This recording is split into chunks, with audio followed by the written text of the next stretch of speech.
Hello and welcome to Building the Premier Accounting Firm. I'm your host, Roger Connect, president of Universal Accounting Center, and this is a show dedicated to helping individuals start and build successful accounting, bookkeeping, and tax businesses. It's here that we actually talk to the experts and get the insights that we need in order to offer quality accounting services, ranging from topics that consider marketing, selling, pricing, staff training, tech stacks, just a variety of things that you need to consider as you're working on your business. Here we actually have the experts, and today's going to be no exception. We've got Kenny Harper. Kenny's someone I've known for a number of years now. He happens to be a marketing and sales optimization specialist who works with businesses and their teams to maximize the results that they achieve from their marketing and sales efforts. His business, Growth Amplifiers, works with business advisors to authentically attract and enroll more ideal clients. So, Kenny, welcome to the show. Glad to be here. It's exciting because every opportunity we could take new actions and achieve new results. And when I connect with amplifiers like yourself, we just make things happen. So it's really cool to be here. Thank you so much for having me. You're very welcome. So let's just kind of jump into this. First of all, we've got sales, marketing, growing the business. You use the term amplifier. How did you come to that word as it relates to your services? It's a good thing you ask. So, some people may connect with me and they may think, oh, this guy's extroverted. He's out there a lot. But I'm actually introverted. And when I was young, I was more the artist type. And then I wasn't in so much into sports. You'd think being about 6'3", I was really into basketball, but I got into music. Oh, okay. So my first entrepreneurial journey was recording bands. I played in a band myself. That's how I met my wife, playing at a band at Freebird Cafe at Jacksonville Beach. And then I started recording musicians. So I'm curious to know, Roger, do you play any instruments? I do not. You No. don't. I used to do the recorder. I used to do the harmonica, maybe a little bit of the ukulele, but that's about it. Thank you, elementary school. Got my son right now. I've got two wonderful sons. I've got the older one who's about 13 learning some bass guitar, and the younger one who's 10, Michael, learning ukulele. Very But I nice. digress. So I got into bands, into playing music, and in my own band, we needed to market ourselves, right? We needed to get the word out there. So being young and not having a lot of money, we were doing our own marketing. So creating our own graphics, websites, recording our own music. And so that was like my first entrepreneurial journey. But you know what? I ran into a wall with that, Roger. You know why? What was it? You can have a passion, but if you don't know the business side of the business, then you can run into a wall. You can be really passionate about, care about something that you do. But if you're missing some parts, some ingredients, you can fall flat. And that's what happened with my first passion. We just weren't making the money to make it sustainable. Yeah. I didn't know what I didn't know. So how does that come into amplifying? Well, that part of my journey really stuck with me. Just being creative, being in music, being on a stage, connecting with other people. Really love that part. So when I created my first business, Rock My Image, we played with the rock theme.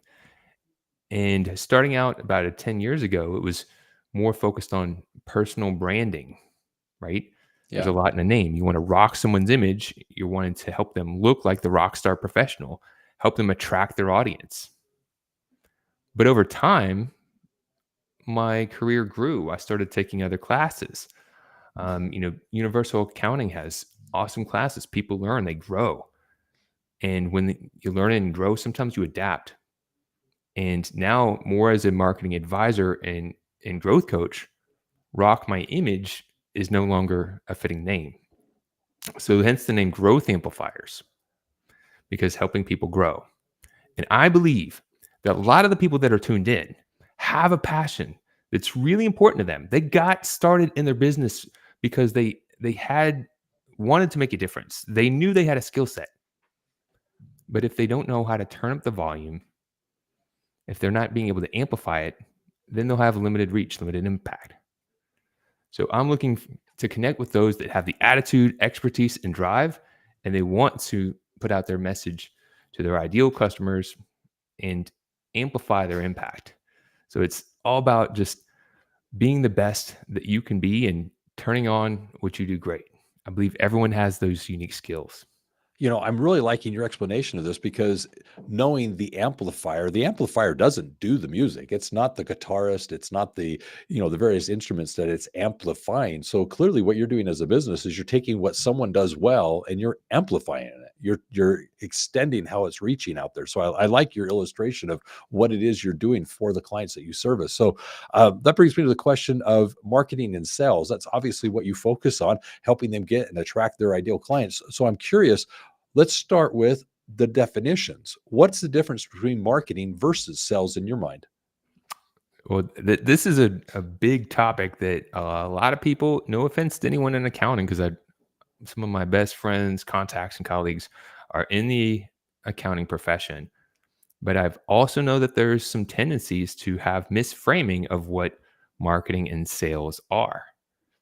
So, for instance, when people hear marketing, a lot of the times what comes to their mind is advertising.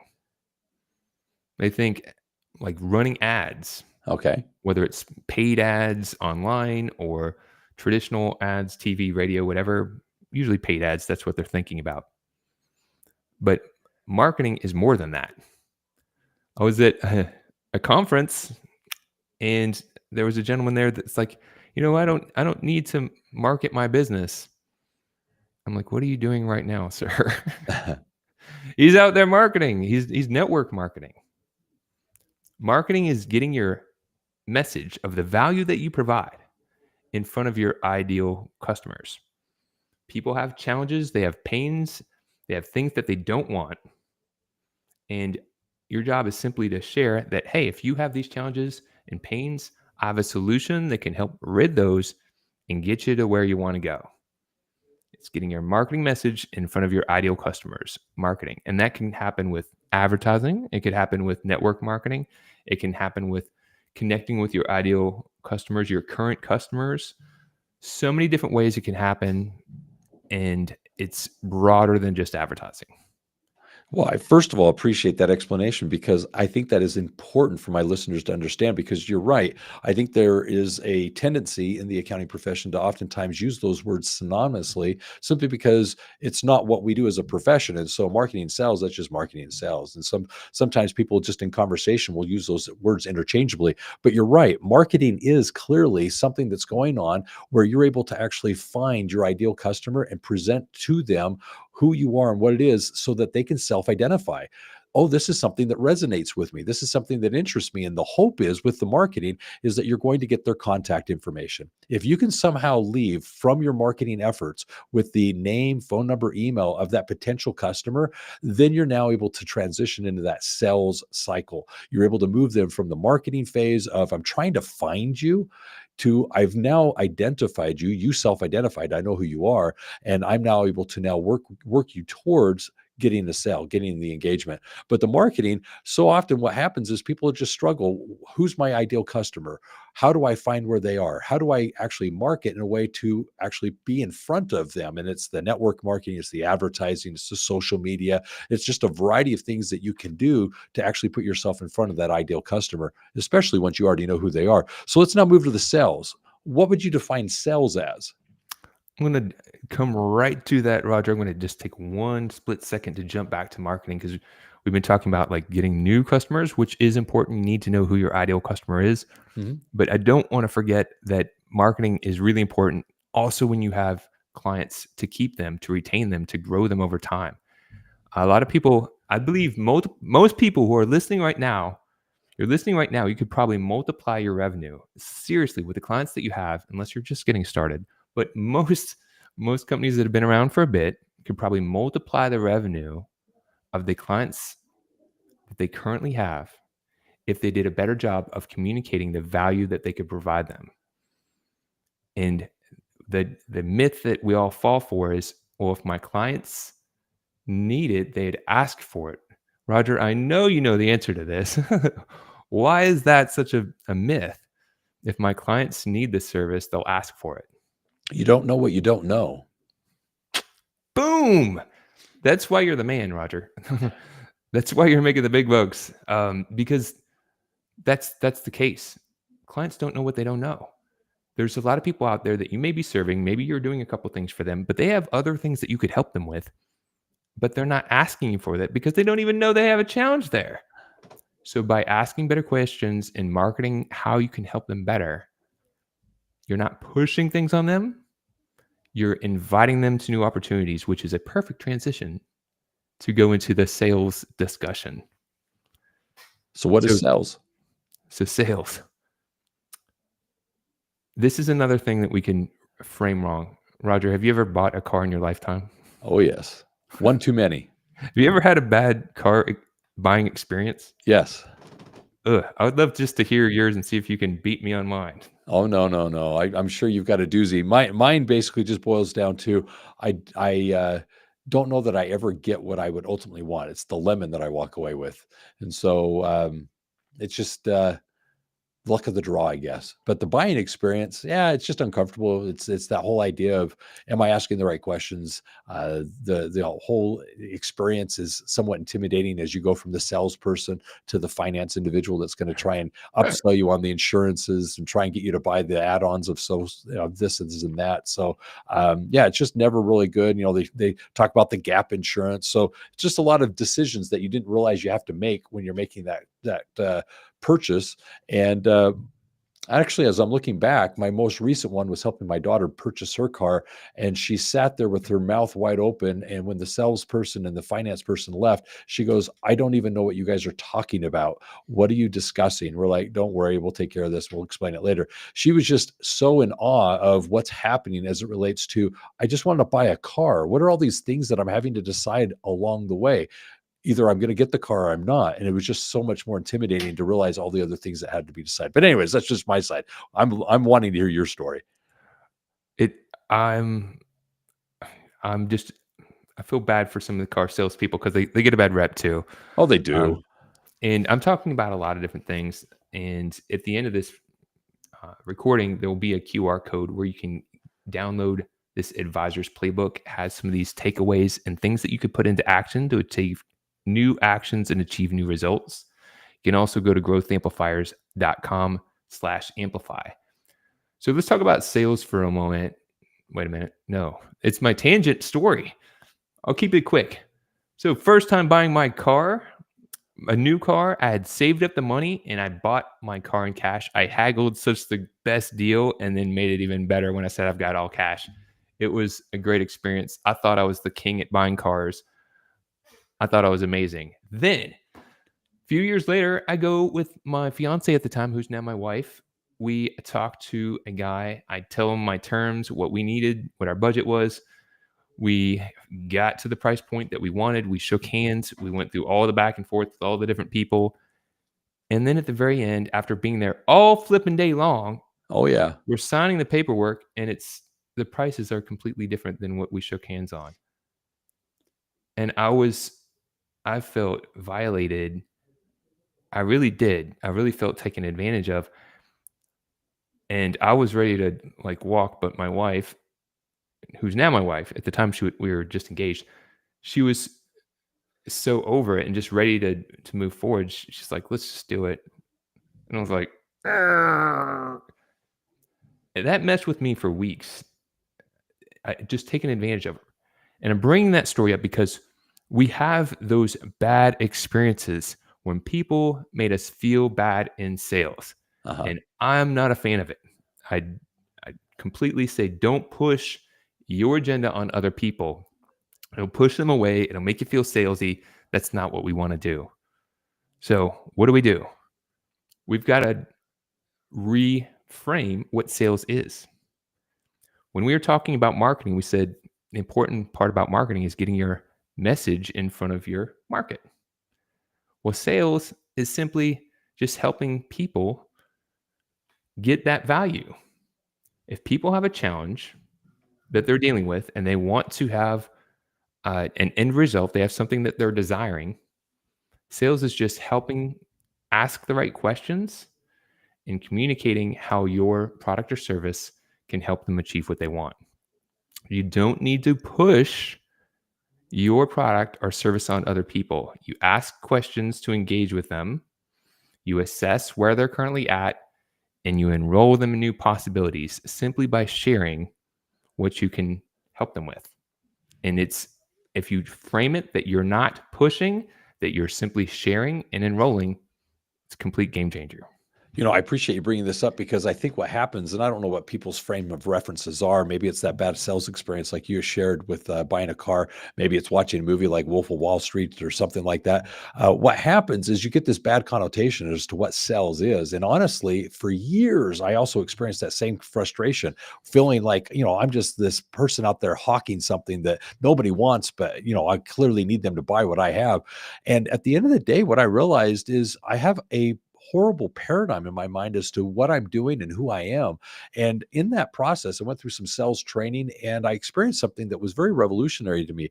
It really helped me see exactly what you just shared.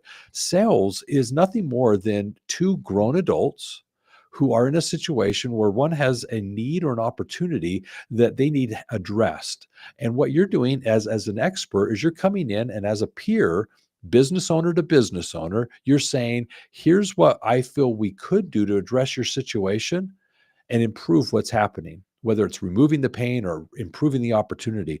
And all of a sudden, what happens is it's a collaboration. It's two grown adults, peer to peer, business owner to business owner, saying, here's the situation and how I feel we can actually move from here to a better place. And all of a sudden, what's happening is you're sharing, like you pointed out, what the options are, and you're coming to a consensus as to what the best path forward is. There's nothing dirty or slimy about that. There's nothing to be embarrassed by. At the end of the day, it's something that you can be proud of because now they hopefully are either relieved because they have a solution to help them address what they're dealing with, or they're excited about the opportunity that's now at hand because of your coming on. Whether it's the relief or the excitement, that's a far better feeling that they're going to be leaving with because of the interactions that they've had with you. And if you've done your sales properly, it's an easy process. It's not slimy. And that's one of the things that I think is very important to realize as an accounting profession is we don't have to be uncomfortable as we talk about the services we provide. So I appreciate what you're talking about. So let's talk about this a little bit more. You talk about share. Tell me what that word means to you. I'll give you a little story. Uh, there was a woman I worked with. She had a CPA firm. Her name's Gina, and she had been in business for about 10 years. But she was getting a little worn out because she had a lot of customers that weren't ideal. Those kind of C and D customers, Okay. and they weren't bad people. When we're ranking clients or customers, we're not ranking the people. It's kind of like, are they paying on time? Are they profitable? Those sort of things. And what when asking her questions, because I realized I could help her out, and I knew that I could probably be an advisor and be a guide, work with her. And so I knew that, but my intention wasn't, let me push my sale on her, right? My intention is, I know that I can help her because I see she has a challenge that she's communicated to me. She's frustrated. She's stretched out. So I said, tell me about your sales process. She's like, oh, I'm really good with it. When people come in, they tell me what they want and I'll give them a quote and then I'll write it up for them. And usually I'm a bit cheaper than the competitors. So I was like, okay. All right, Gina, let's just look at, you're a CPA who's been in business for 10 years. You can help with a lot of different things. You can help with tax, right? You do tax planning as well. You can help be more of a business advisor, right? You do exit planning too, right? It's like, yes. Like, do you share that in the initial meeting? Do you ask questions about these other areas and then share that you can help them and just present it and let them know? No, because they were not asking about that. They just needed their taxes filed. I said, but do you believe that those services, if you provided them, would be beneficial?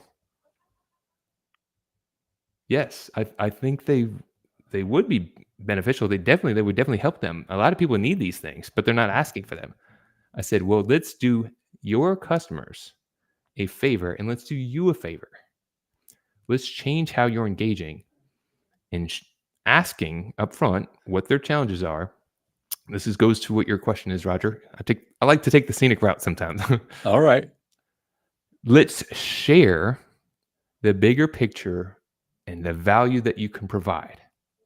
And when you're sharing because you care. You're not pushing. You're not trying to sell this. You're not trying to push these services on people. You're just letting them know.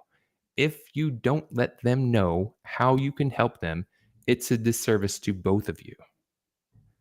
So we crafted a simple slide presentation where she continued to ask the questions she had, but then shared different ways that she could help people. And voila, she's increasing the lifetime value of a customer.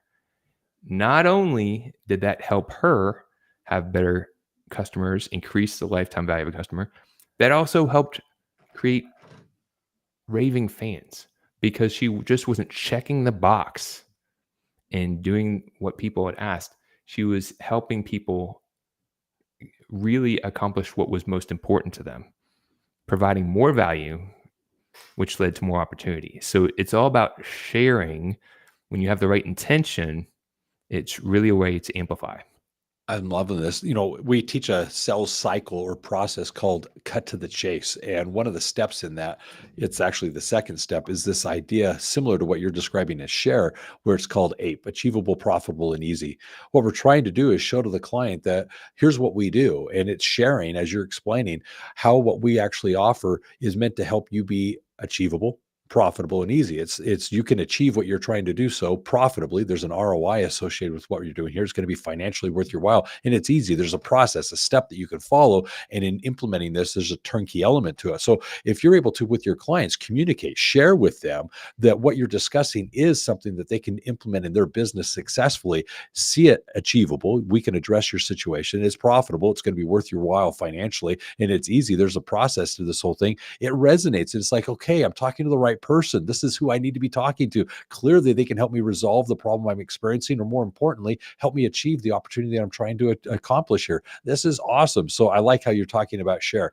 So I'm curious, when it comes to results, there's a customer value journey that I know clients go through, and we need to respect as we're selling that there is a journey they're experiencing. What would you say as to why we should care about that journey? Ultimately, right? Business is between people. It's between people. And it's about relationships. Now, have you ever been single, Roger?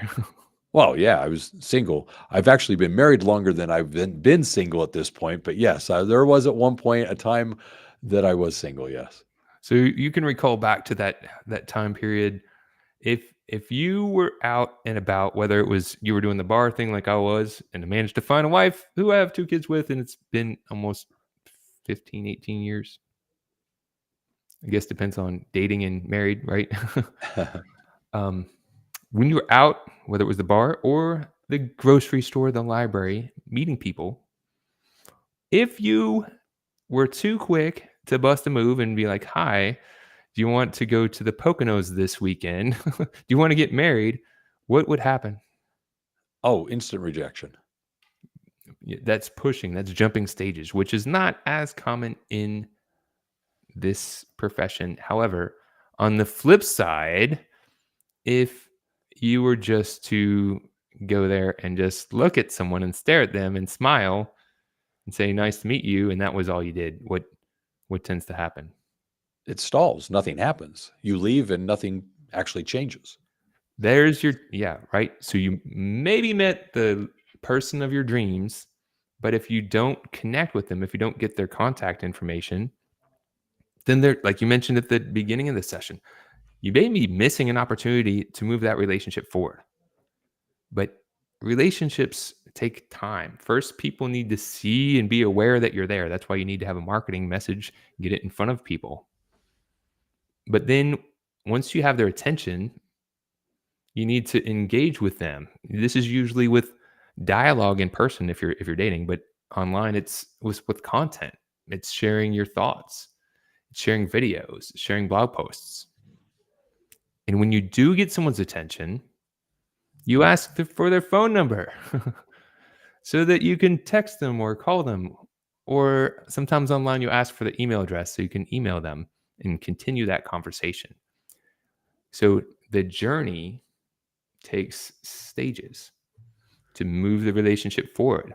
If you get someone's contact information, you want to continue to provide value and eventually ask them out on a date. In business, that could be inviting them to an event, could be having them schedule a demo or do a consultation.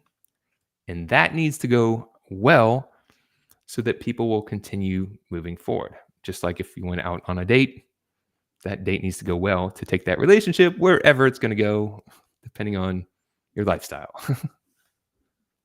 So So what I'd like to do is transition from this then into something that I think you're actually focusing on, which is niche marketing. I know you're a fan of it, but there's obviously a lot of misunderstandings that sometimes occur with that. So how would kind of focusing on a particular industry or something as niche marketing apply to what it is you just shared? that's a good question because that is a big block for a lot of people. A lot of people get caught up, they're overthinking. I don't know who to niche on. I don't know who to niche my business with. Well, Yeah. here's the thing. You don't have to niche your whole business. You could, but you don't have to. But you should consider niching your marketing. And why is that? Well, have you ever watched the TV or maybe your phone and you're watching and ads come up? Well, if the ads aren't speaking to you, you're like, click, click, pass. You pass the ad. I'm saying click to pass through the ad. If the message isn't resonating with you, if it's not speaking your language, then you'll tune it out. We do that. However, can you remember a time when you had a challenge or you had something that you wanted and you heard that message at the right time in the right place? It was like they were speaking directly to you, right? Uh-huh. So if you really focus your message to a niche, it's going to speak in their language and it'll be more likely to resonate with them. And you can niche your marketing to make it more effective. So, for example, I had an advisor who had worked with a lot of different types of businesses, but they were struggling to get their marketing to work. And when you looked at their marketing, it's like we can help anybody who has these challenges, and they had a laundry list of challenges. What would you think the challenge is with that, Roger? If you're trying to say we can help everybody with pretty much anything. It means you're the master of none, and that really just shows you're a jack of all trades. So what we're trying to do here is not overwhelm the person to see, do you have what interests or matters to me? You're trying to say, at least in the niche marketing, you're wanting to say, I specifically know your situation. I know exactly what you're dealing with. I know your vocabulary. And all of a sudden that resonates with the individual to say, okay, I think this person knows me more than just a generic, everyday client. Yes, you can get much better results with niche marketing just by saying there's an accountant that I work with who worked with a lot of different people in construction, people in services industry. They had e-commerce, but we said, what's one that you would like to grow? What's an industry, a niche that you would like to grow? They said construction. I said, well, why don't we create a marketing message that speaks to construction owners? What are some of their biggest challenges? It's like projecting their costs for their projects. What if we created a campaign that spoke to construction workers and tackle their biggest challenge? Do you think that would have more impact than just saying, hey, we can offer all these different services? Yes. Well, then let's do that. Let's understand where we want to grow. And if you don't know, if you're overanalyzing it, just think, who do you like working with? Who do you have a good record with? That's You right. don't have to get engaged and stick with that niche forever, but you can run a campaign and be effective when you're making your message really resonate with who you're talking to and meet to their needs and speak in their language. I'm loving this because having had so much experience working with accounting professionals like you, I've seen this happen time and time again. Generally, they start taking on any and every client because they're just interested in getting the work. But there does come a time when you start to realize I enjoy working with this type of client better, not only just the industry, but also the type of business owner. And all of a sudden, once you get that clarity, you're willing to say, you know what, I think I can refine my messaging to resonate with that type of person. And so all of a sudden, I've got individuals that have experience in daycare providing. And so they want to focus on providing bookkeeping and accounting tax services to daycare providers. Well, I can definitely tell you that their website, their marketing materials, it all resonates with that person that works with children all the time. And all of a sudden, they really take that closing rate of getting people that want their services, that are interested in them, working with them because they feel understood, the vocabulary makes sense. All of a sudden, it's not that difficult sell of me convincing them that I have something that's of interest. They're like, I need to work with you because I think you understand me. And so it almost can flip that whole sales experience simply because of the fact that they want to work with you. And that's what you're trying to accomplish there. So I'm curious, you talked about the mental blocks. Is that part of the niche marketing? That could be a block right there. There's blocks in those three things, right? Niching is one of them. I know I had that for the longest time because it's counterintuitive. I have a background where I started my business. I could say I could help all different types of businesses, worked with a lot of local businesses, and still can provide value to a lot of different types of businesses. However, I realized around the time of the pandemic that one of the best types of businesses that I could help were the accountants and CPAs, the tax planners, the CFOs, because a lot of them had untapped opportunity. They're trying to do marketing, maybe they're using AI, maybe they have an internal team, maybe they've hired a marketing agency, but they don't have somebody who's looking for the gaps. They don't have somebody who's looking to optimize and make things run smoother, usually that has detailed experience. So I, who was blocked with that for a while, took the leap myself and said, you know what, I'm going to try niching rather than going to just marketing conferences, right? Which is where my industry was. I was going to accounting conferences. And so I went to Scaling New Heights. A couple years later, I'm speaking at Scaling New Heights. I've had the opportunity to attend ProfitCon with Mike McAllowitz. I've had the opportunity to GrowCon, right? With Universal Accounting, with Roger Connect, who's one of the most sharp professionals out there when it comes to helping accountants and bookkeepers grow and scale their business. Thank you. Thank you, man. You are really a true inspirational person, and I appreciate the value that you provide to the community. It's awesome. And by niching and connecting with people, it turned into a big opportunity because now rather than being perceived as a jack of all trades, now when it's whether it's bookkeepers or accountants or CPAs that are maybe doing something now, but they're like, we can't see the blind spots. We can't see our gaps. The reputation is growing of this is a guy to call. Growth amplifiers. They've got a process. They really take a look and help you get a better return on investment from your marketing sales. They help you cut away the things that you shouldn't be doing so you're not wasting time. So that was a block for me. And now I'm helping other people get past that block.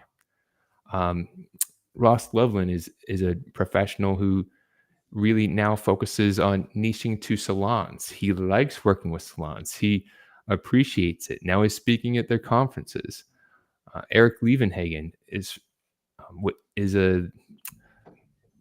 he's with ProWise Financial, and now he hosts a podcasts of the Abundant OD, Oh, and wow. he works with Okay. optometrists.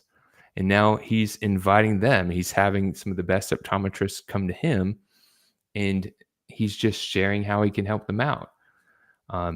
Barb Stackhouse works with dentists, and all these different people saw the benefit of I can still help other people. I don't need to cut off all this business, but I'm going to really focus and connect with the people I want to work with, that I've got a good history with, and then it all comes back full circle. Sorry, I'm getting on a rant.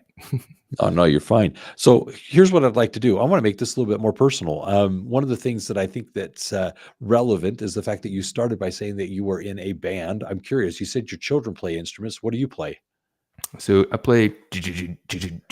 Started off as a guitar, but then played more times than not as a bass player, and also have a electronic drum kit that I have upstairs. So the rock and roll. I was 14 years old, and my cousin, who was a few years older than me, took me to a Metallica concert, Okay. and he was working at a bar at a time, and he met a DJ, and he got backstage passes to Metallica and put us in the center of the stage. Oh, really? And I was blown away. I'd never been to anything like it. Just the energy that's in the air, connecting with people. And I just was so blown away by that whole experience. I started playing music shortly thereafter. And, I'm not all just hard rock stuff now. I like all sorts of different types of music. From my wife got me into country. I listened to hip hop. But it was around that year of being 14 years old that got me into that rock music. And then it's influenced my life since. Yep. Yep. I can imagine. So I'm curious, do you have a band right now? Right now, I do not have a band, unless you count me and the one-man band that plays upstairs in my music room. That's funny. Well, you can bring the boys in, have them play with you. That is the dream that is starting to be more real now, as they're actually learning music. I had tried to teach them when they were really little, and just that dog won't hunt. Yeah, that's totally fine. No, they're young. Let them grow into it. That's totally all right. Well, here's what I want to do. I kind of want to wrap this up. And as I do so, I'm going to do your offer. And more importantly, I'm going to kind of summarize the call. But more importantly, come back to you for a closing thought. But here's the thing I'd like my listeners to take advantage of.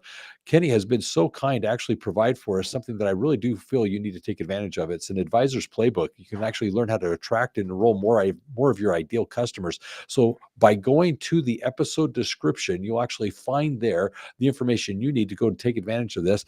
And in doing so, you can also take advantage of some additional information there in the episode description that I would encourage you to actually look at. Essentially, what I'm encouraging you to do is take advantage of what's called the turnkey business plan. The turnkey business plan is actually for accounting professionals to implement what is proven to actually help you start and build a successful bookkeeping, accounting, and tax business. So take advantage of the turnkey business plan as well as the advisor's playbook. Now, as for a summary of the conversation today, I think one of the things that's very nice is just recognizing the difference that exists between marketing and sales. And I think if we actually understand the distinction between the two, we're able to then become more effective at both.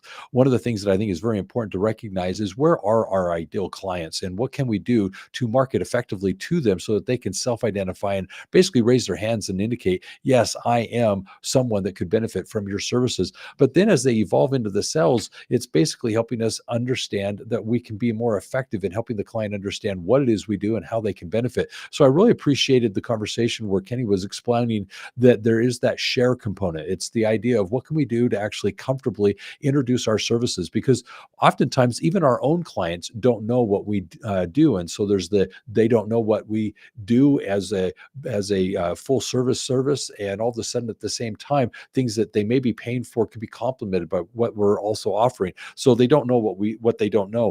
Now, the other thing that was also helpful with this whole discussion was the idea of understanding that with the services that we offer, we can also niche our services and become really specialized in our messaging so that we can more effectively communicate what it is we do and how it is our customers can benefit from our services. Those were some of the things that really did stand out to me, because I feel that what we're talking about today really resonates there in that space. Now, as it relates to the customer's journey, I think we do need to care what it is they're experiencing as they're being exposed to our social media, whether it's being exposed on our website or in the marketing that we're doing. What is that continual interaction that they're experiencing as they're hearing from us, listening to us? What they're doing is kind of watching and observing so that they can learn and understand how it is they could benefit from what we do. So all of this is meant to actually bring them to that contact, that interaction where we're able to ask for the business. And that's where his illustration of the story of meeting somebody and going straight to the question of, will you marry me, I think resonates. It's the idea of saying, no, you have to actually take them on a journey and help them educate and become interested and comfortable with you. And then you ask for that meeting, that demo, that opportunity to speak. And then from there, the business. And that journey, I think, was illustrated in that storyline. Now, all that being said, I think those are some of the highlights, but it was nice to actually get the personal side of Kenny as well, to kind of hear about his business and learn how he came to the name of Amplify.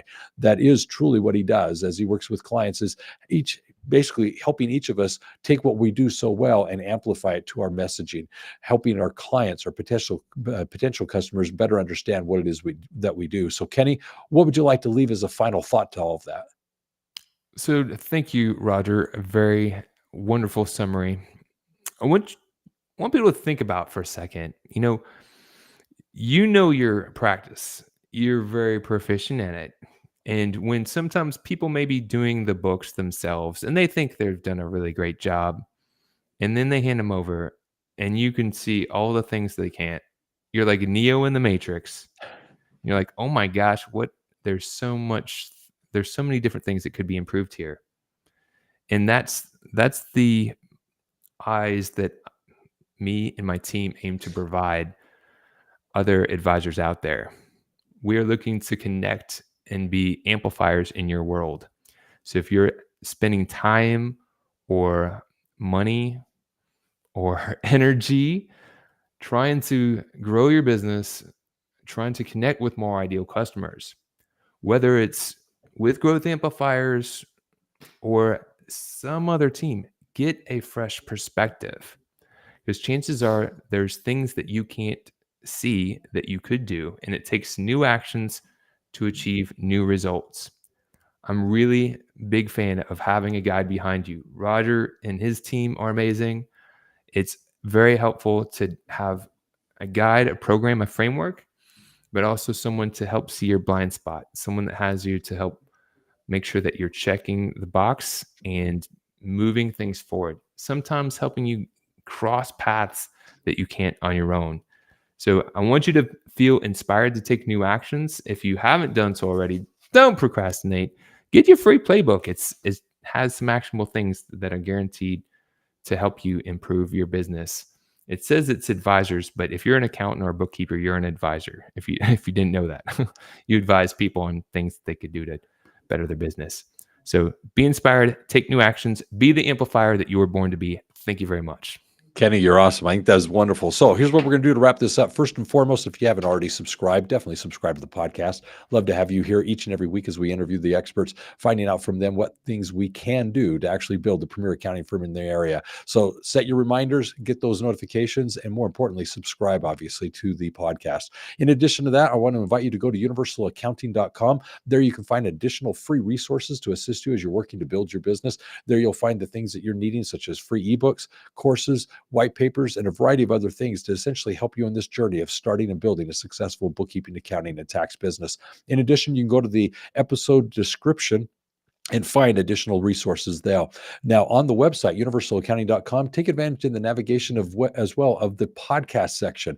It's there that we've actually collected a number of highlight reels. These are basically playlists that you can go binge listen to, hearing from the experts the various things that are applicable to your current situation, such as marketing, selling, pricing, tech stack, basically looking at onboarding clients effectively, retaining your clients, perhaps even mental health. Go there, see what we've put together as a playlist for you to binge listen to, and dive into the things that matter most in your business today. As it relates to your business, I also want to invite you to GrowCon.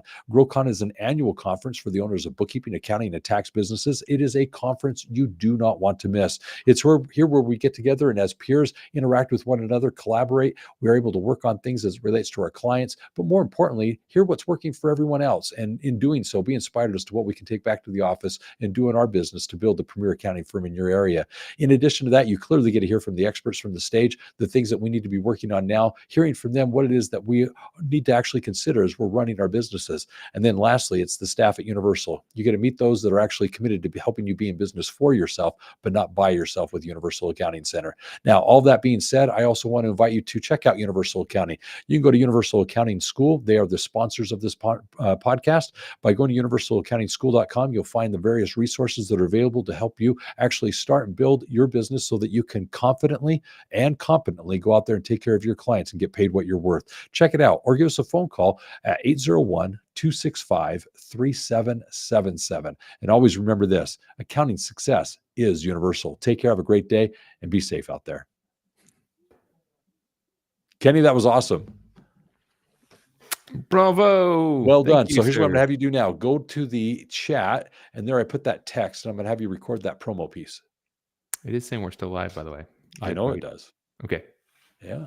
Just wanted to be sure. Yep. I was getting ready to Somebody pick my gets to nose. watch us film this. All right.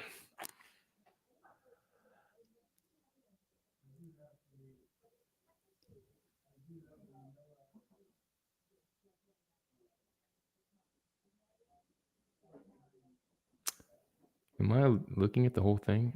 I think I'm seeing it. Well, it should say blank, which is your name. This is blank.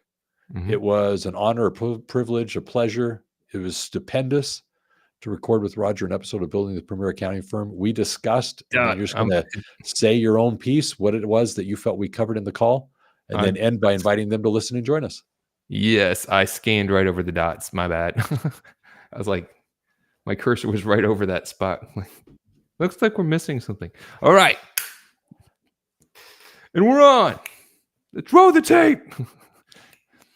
Hi there. This is Kenny Harper with Growth Amplifiers, and it was an awesome experience to connect with the one and only Roger Connect of Universal Accounting. Man, we talked about a lot about the episode of Building the Premier Accounting Firm, and we discussed a lot about marketing, sales, some of the blocks that you need to overcome so that you can really thrive in these areas. We discussed how important it is to think of marketing as a simple act of sharing a message that how you can provide value to your ideal audience. And we discussed how sales is simply helping people see how your product or service can help them achieve what they want. It can be a joyful thing that doesn't need to be overwhelming. It's just part of how you do what you do. We discussed how important it is to put that message out there to amplify your impact and achieve your full potential. And don't get overwhelmed by anything, overwhelmed by all the different things you could do, just focusing on taking one step at a time. So you could take new actions and achieve new results. You amplify your impact, and I invite you to listen to that on this podcast. It's going to be a great thing. Don't miss it. Kenny, you're awesome. Thank you. All right. So here's what's